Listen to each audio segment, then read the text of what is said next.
Generally, when's the last time that we heard the unvarnished truth from anybody in the Trump administration?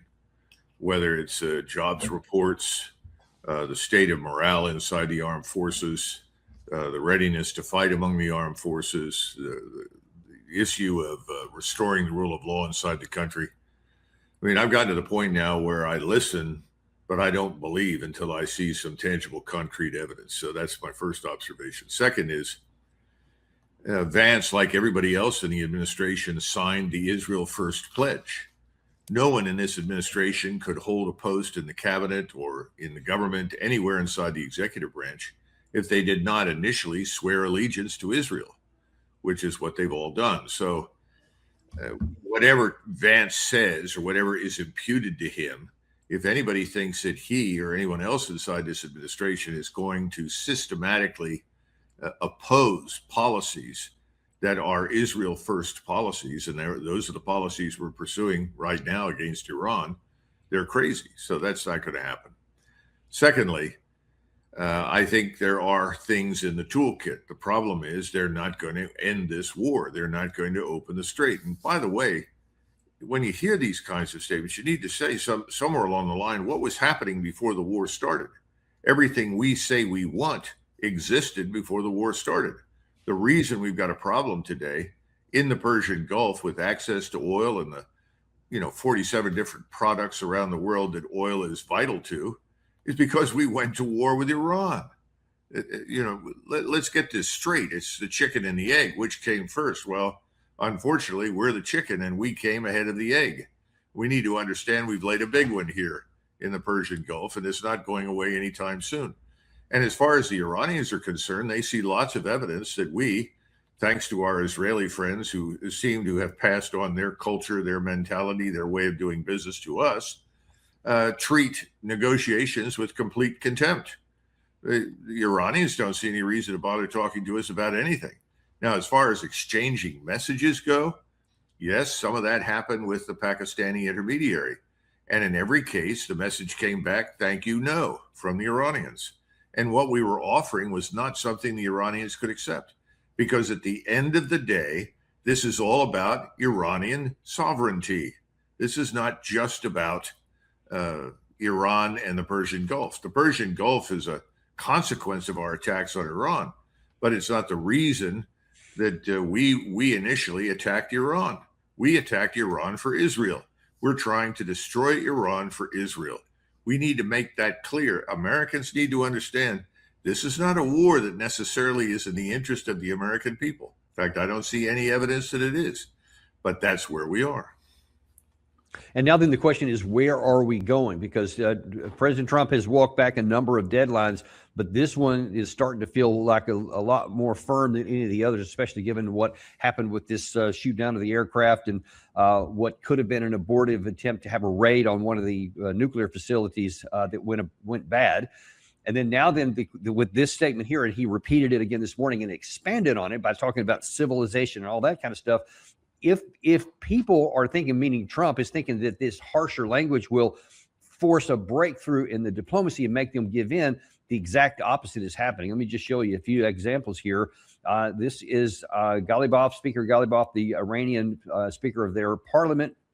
He said, it is Trump who has about 20 hours. This was last night or early this morning, our time, to either surrender to Iran or his allies will return to the Stone Age. We will not back down. The president, Pezeshkian, says more than 14 million proud Iranians says so far registered to sacrifice their lives to defend Iran. I too have been, am, and will remain devoted to giving my life for Iran. The IRGC, they posted this morning. Self-restraint is over. Our response will now be carried out in a way without any consideration, depriving the U.S. and its allies of oil and gas for years. And then the important part here to me, if the U.S. Army crosses red lines, our response will exceed the region's boundaries. That's the second such report I've seen. And then you look at the Iranian people themselves, and they are this morning out on all of these bridges that President Trump has threatened to bring down to show themselves that they are defiant and they are not concerned about any of this. And then you see on this screen hear that there is already some activity. We've apparently already started and hit all of these things. Isfahan Railway, well, you can see some of the list of it there, to include Karg Island. What do you make of that? From the very beginning, we have made it very clear, you and I and many others who are watched this situation develop, that for Iran, this war is existential. This is about the survival of Iranian civilization. This is a core civilizational state. Iran, India, the Turkish state, Turkey, thanks to its Ottoman heritage, these are core civilizational states in the world. They represent much more than just their own nation state. They represent thousands of years of culture and history. So none of these states under any circumstances are going to surrender their sovereignty. But we need to understand that for Iran, this is existential. Remember what President Trump said about this initially. Oh, this is just a journey. This is a journey. In other words, it's not existential for us. A journey in which we've decided that we're going to bring a nation of 93 million people to its knees. We're going to destroy its way of life, its existence. But for us, it's just a journey. Well, why is it just a journey for us? Because it's a journey for Israel. And that's the problem. This is the problem that people don't understand. We cannot solve Israel's strategic problems militarily, which is what we're being asked to do right now. Israel was already widely disliked, if not treated as a pariah in the region anyway. Now, the rest of the Islamic world sees Israel as this menace, this virus that is going to ultimately destroy all of them. And all you have to do is look at the map of Greater Israel. The map of Greater Israel includes much of Saudi Arabia, northern Iraq, Syria, Jordan, the Sinai, and some territory west of the Nile, and of course, at least half of Lebanon. And all of this is part of so-called Greater Israel. Well, we used to have something during World War II called Greater Germany, Großdeutschland. This was the expanded Germany. Ultimately, that actually made more sense than what we're seeing, because at least there were Germans living on the territory, not always in the majority, but there. In this case, we're talking about whole populations that have to be subjected to Gaza treatment. They're going to have to be effectively subjugated, enslaved, or driven out. This is insane. And this is what we are fighting for. People need to understand this. And I don't see any evidence that it could possibly exist. Yeah, but I can sure see a lot of people getting burned down in the effort. And for Trump, it started off as this excursion or this diversion or whatever. He's a number of different terms here, but now it seems to have settled into something more as he gets his eyes on something on a different target. See if you can pull it out of this soundbite. I can't talk about ceasefire, but I can tell you that we have a active, willing participant on the other side. They would like to be able to make a deal. I can't say any more than that. Sorry, Gary, I meant the first one there, the Trump Stone Age. We're giving them till tomorrow, 8 o'clock Eastern time. And after that, they're going to have no bridges. They're going to have no power plants. Stone Ages, yeah. Stone Ages. See, that's one of my concerns, is that he keeps going back to that Stone Age thing. And that's not just like some bombing to take out some pinpoint targets. That's like Dresden type bombing, which of course we can't do, but that seems to be in his mind. And then in some of these other comments he made there yesterday, many allusions to taking their oil. He said that several occasions there. What do you think about the objectives here? Is Trump expanding the target set? Well, I think we've always had the objective of gaining control of the oil fields in the region. You've got to go back into the 1990s and go back and read the things that Richard Pearl and Paul Wolfowitz and a host of others in their group of neocons were writing and insisting that if we could control all the oil resources in the Middle East, then we would have China by the throat. Of course, the real intention was not just to have China by the throat, but to make Israel the undisputed champion and king of the Middle East. I don't think we're going to ever get China by the throat, nor do I think we as Americans need to do that. That's absurd. but I think we're back to where we were before. This is all about Israel and securing it and making it safe and putting it in charge of the whole region. All of this is going to fail. It has no chance of success. And this business of bombing a nation into the Stone Age, I must say, I do disagree with one thing you said. You said, well, Dresden, we can't do what we did there. No, I think we can. And I think the Iranians know this, and their cities already show evidence for it. We're doing things that we have not done since the Second World War or Vietnam. And one could argue that our bombings, both we and the Royal Air Force during World War II, committed war crimes. And you can make the argument that we did the same thing in Vietnam. And I think we're going to do the same thing here. Ultimately, you end up destroying power. You put hospitals out of business. The Israelis have been bombing hospitals in Iran and emergency centers ever since the war began. And they launched a number of strikes last night, I think because they worry that they might end up facing a ceasefire. I don't think there's any chance of a ceasefire coming. I think what they're going to end up facing is something worse than they've already encountered from Iran and potentially others that support Iran. He's in this escalatory trap. He doesn't know how to do anything else but bully. So what he's trying to do is bully once again. Remember, we talked about, if it fails, what else do you do? Well, you escalate, you escalate, you escalate. Well, you could turn around and say, well, escalation isn't the answer. But there's no one telling him to do that as far as I can tell.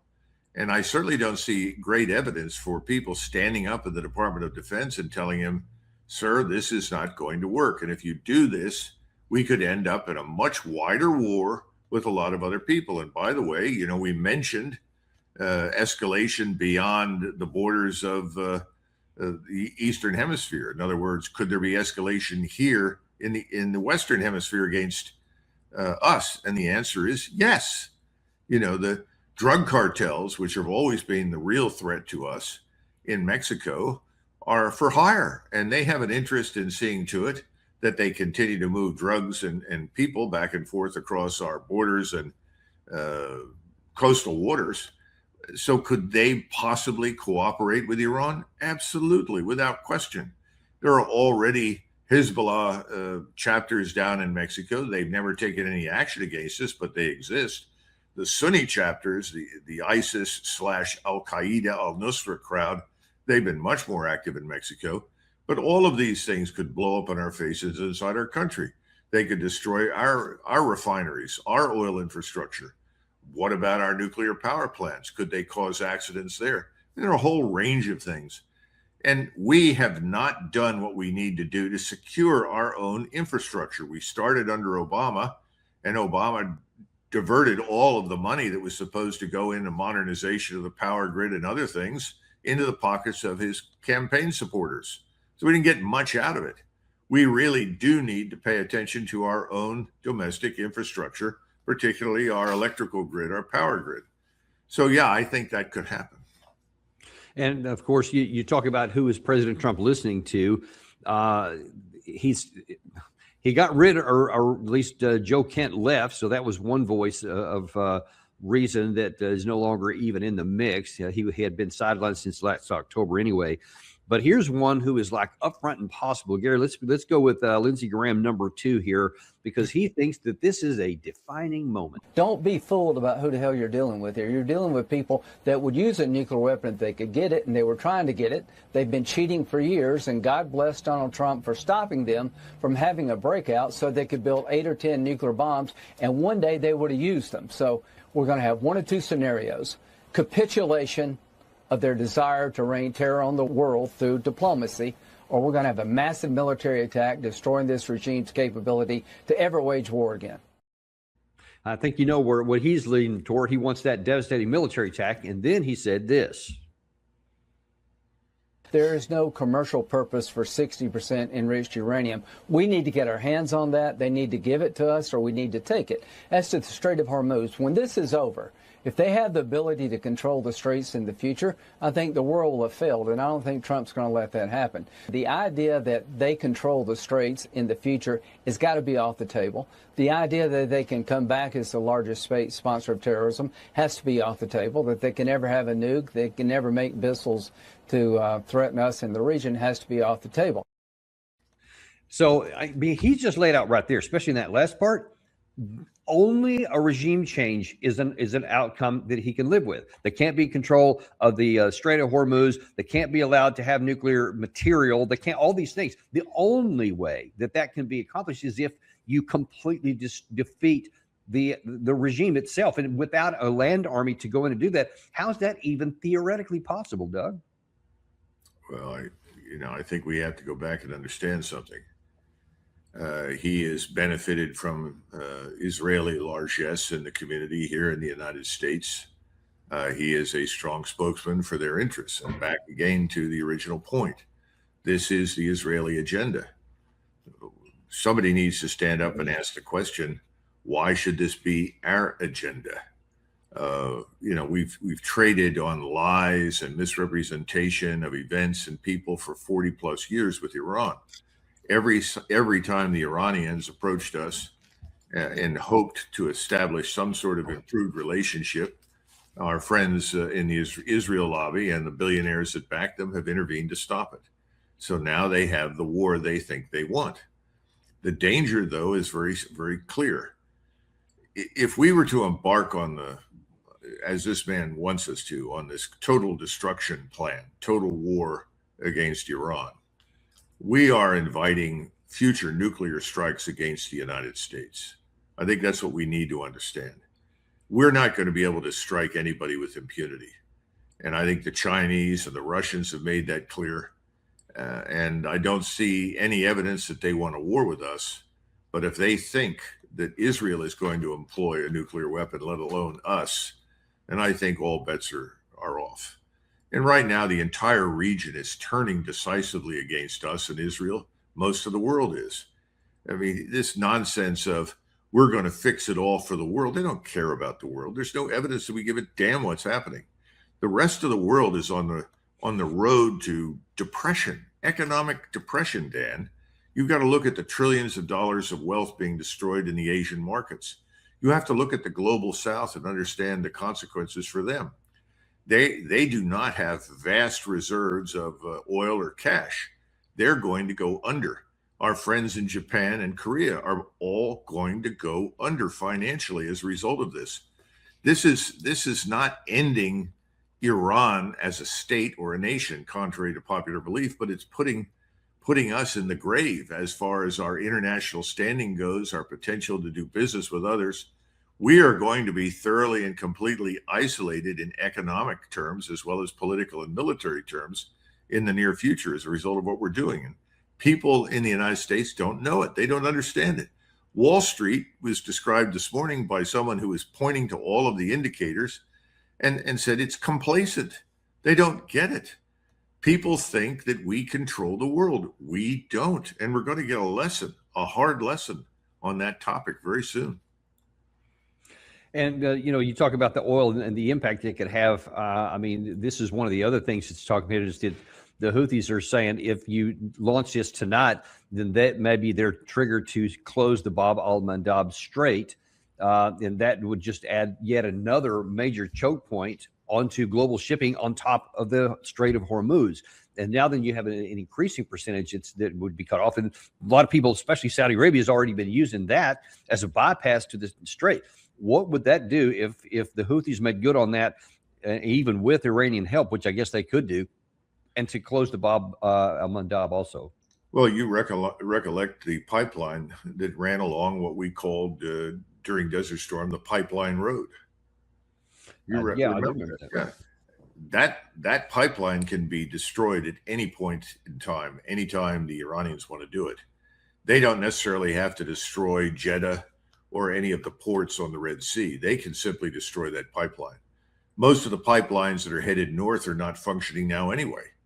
So the Europeans are really in a desert right now when it comes to oil without oil.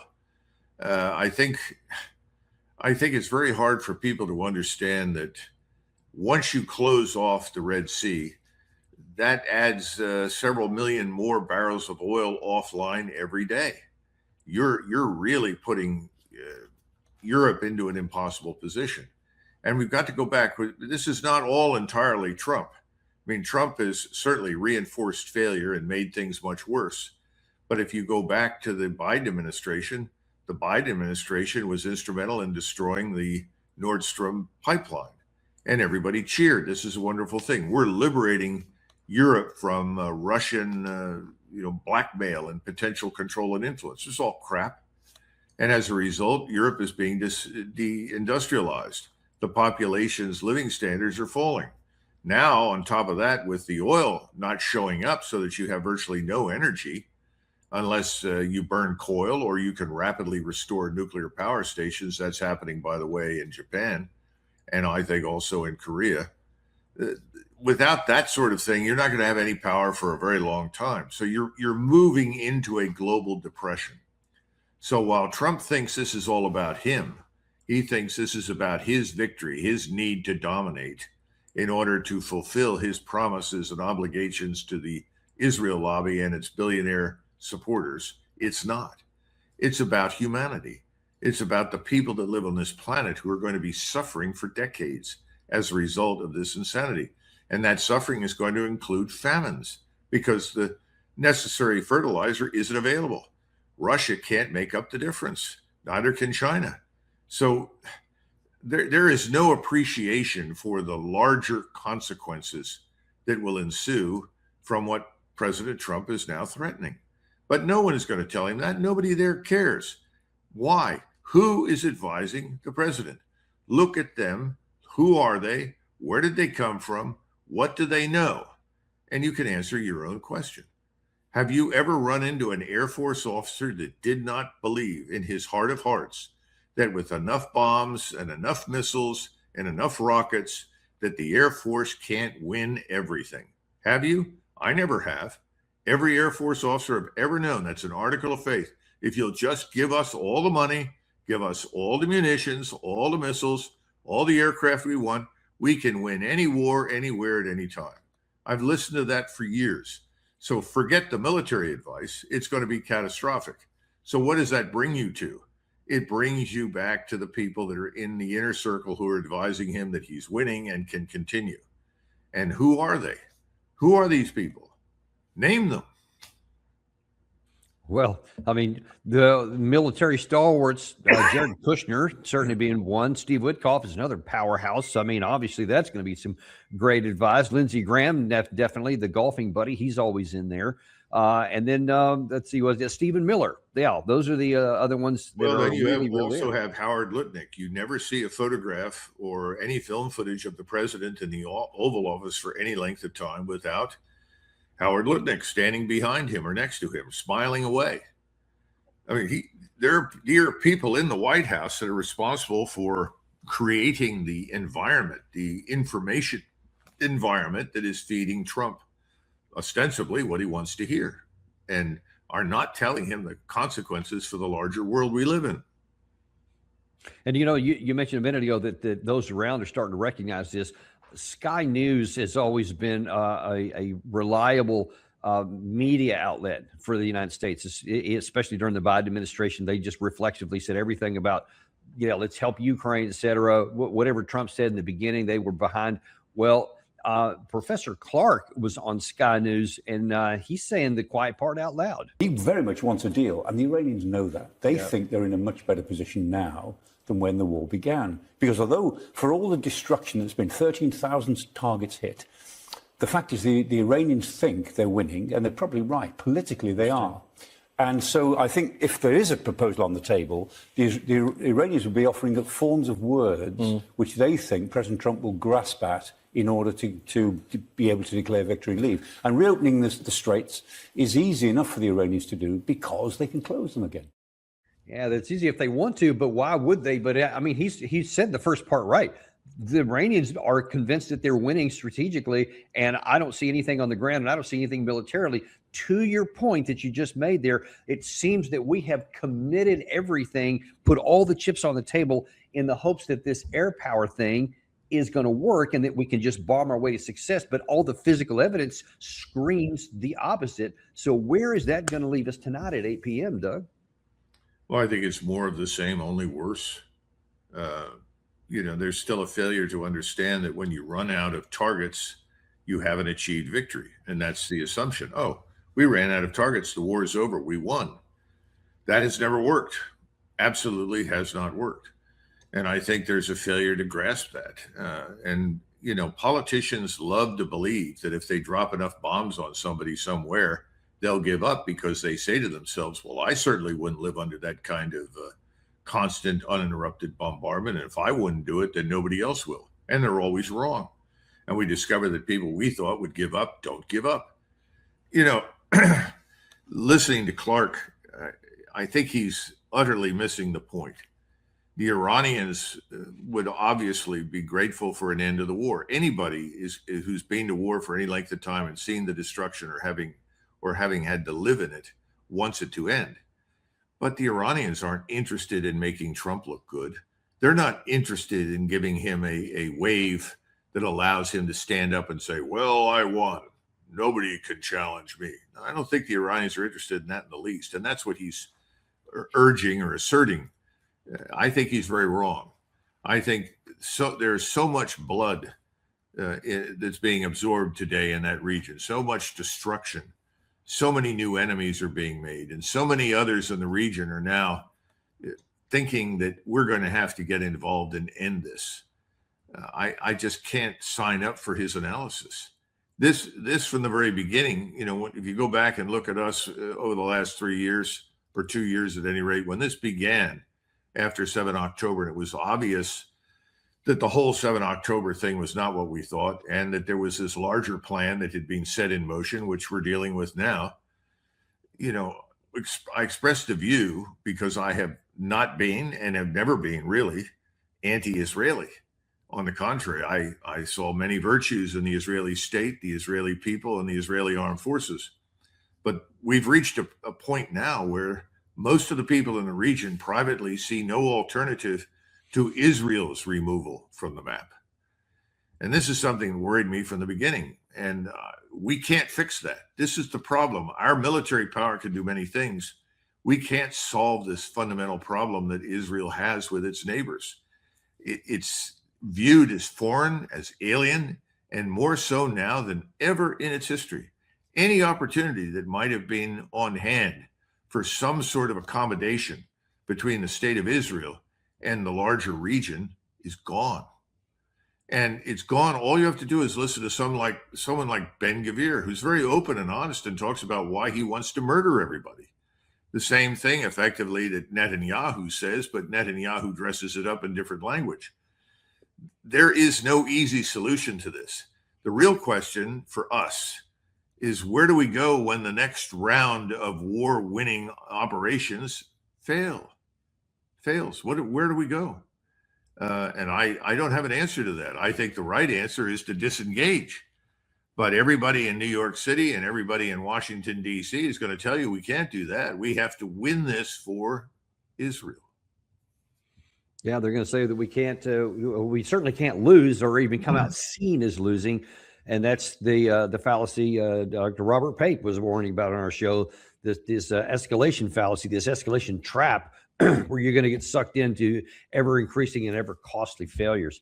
And I'll end this with your view on one other thing here, because necessary and a prerequisite to make the same decision that you just articulated, what we should do, means that the guy making the decision at the top, President Trump, has to have the faculties and the wisdom to be able to look at the facts and say, well, this doesn't make sense. This is going to harm me even more. Let's go down this path.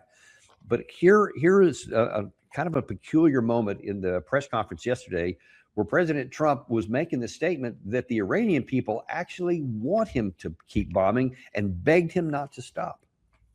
You've said Iranians would be mad if you stopped these attacks, but why would they want you to blow up their infrastructure, to cut off their power? Wouldn't that be punishing Iranians for the actions of the regime? They would be willing to, and it's suffering, they would be willing to suffer that in order to have freedom.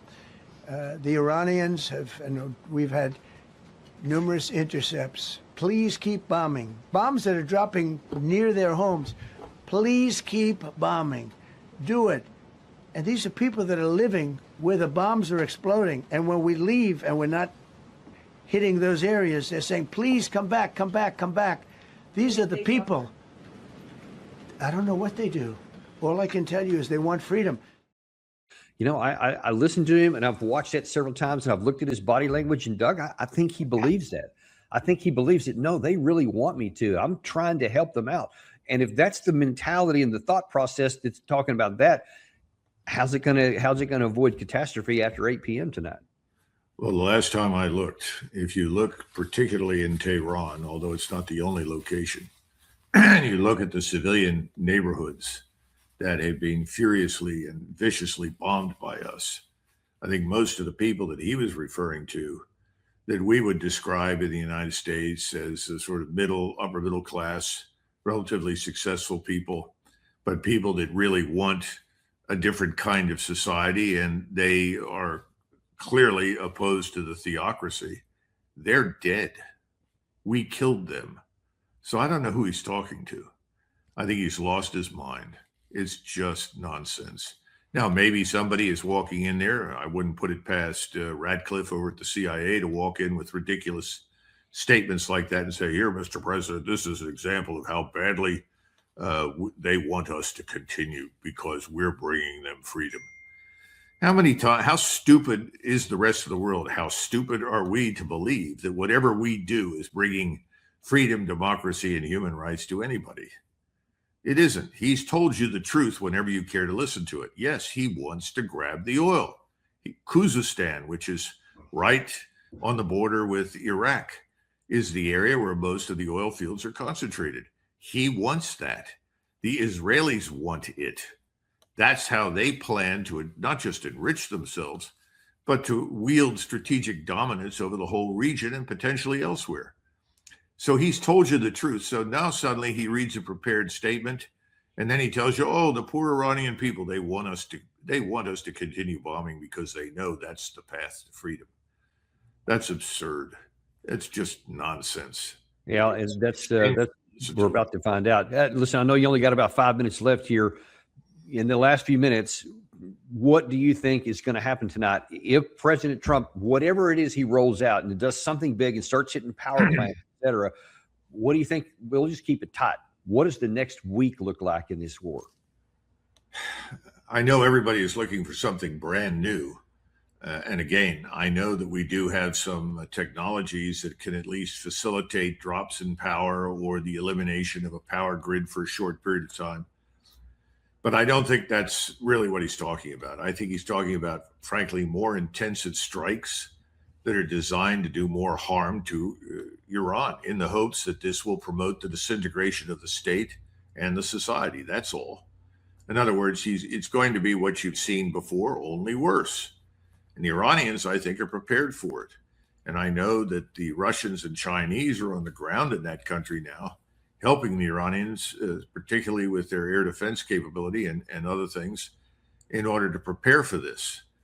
And I think the Iranians will survive it, and they will strike back, and this war will not end, which is really what he wants to launch, is a so-called war-ending strike that no country can withstand. It's not going to happen. I just don't believe it. And tragically, this means nothing will change, because he's going to continue to come to the podium day after day, week after week, bloviating as he has in the past. He'll try to reassure markets. That won't work. They'll crash. The economy will tank. The financial system will be in crisis. All of these things will happen. He won't be able to master it. And at some point, someone's going to stand up and say, we can't do this anymore. It has to stop. But the people that will feel most of the pain are not living in New York City or Washington, D.C., or in McLean or Potomac, Maryland. They're living in the rest of the country, as you and I both know. They're the average Americans, and they're going to pay a terrible price. It's not just the price of oil. Everybody has to understand there are all sorts of other implications with this. Everything is going to rise. We're going to be quite miserable as a population, and there will be hell to pay. I don't think he is going to step back. It would be wonderful if he announced on second thought, and after more discussion, I've decided to hold off on what I want to do. That would be great. I'd welcome that. But I don't think that's going to happen because he knows there's no future for his negotiating strategy, which is